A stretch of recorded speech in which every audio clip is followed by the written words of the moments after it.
সারা বিশ্বে ভূরাজনৈতিক অস্থিরতা ও অর্থনৈতিক অনিশ্চয়তার কারণে নিরাপদ সম্পদ হিসাবে সোনায় বিনিয়োগের প্রতি আগ্রহ বেড়েছে মানুষের। কোনো দেশ অর্থনৈতিকভাবে কতটা স্থিতিশীল অথবা সংকটাপন্ন সেটাও নির্ধারণ করা হয় দেশটিতে সোনার মজুদের উপর ভিত্তি করে। সারা বিশ্বের মতো বাংলাদেশেও সোনার মজুদ রয়েছে।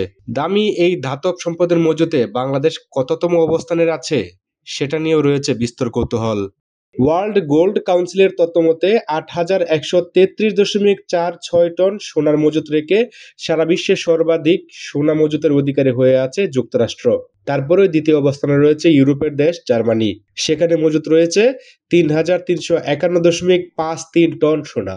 তৃতীয় অবস্থানে ইউরোপের আরেক দেশ ইতালি, দেশটিতে রয়েছে ২,৪৫১.৮৪ টন সোনা। ঠিক তারপরেই অবস্থান ফ্রান্সের, সেখানে মজুত করা হয়েছে ২,৪৩৬.৯৭ টন সোনা। এমনকি সোনা মজুতে পিছিয়ে নেই রাশিয়াও। পঞ্চম অবস্থানে থেকে এই দেশ জমিয়েছে ২,৩35.৮৫ টন সোনা।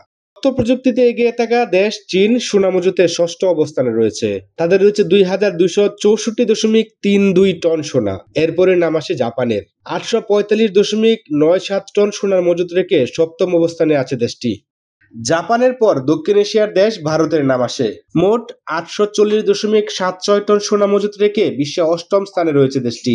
এরপর ৬১২.৪৫ টন সোনার মজুত রেখে নেদারল্যান্ডস রয়েছে নবম স্থানে এবং ৫৮৪.৯৩ টন সোনা মজুত রেখে তুরস্ক রয়েছে দশম অবস্থানে।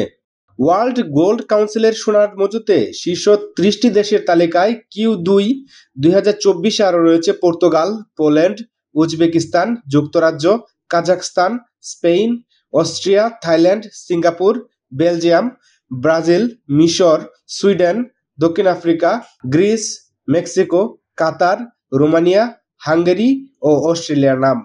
এইসব দেশেও সোনা মজুত করেছে বিপুল পরিমাণ। জানা গেছে বাংলাদেশের কেন্দ্রীয় ব্যাংকের ভল্টে 14 টন সোনার মজুত রয়েছে। এ অনুযায়ী সোনা মজুতের বৈশ্বিক সূচকে বাংলাদেশ 66তম অবস্থানে রয়েছে। 2023 সালের জুলাই থেকে সেপ্টেম্বরের শেষ পর্যন্ত হিসাব করে তালিকাটি তৈরি করেছে WGC। শফিউল জুয়েল, দেশ বর্তমান।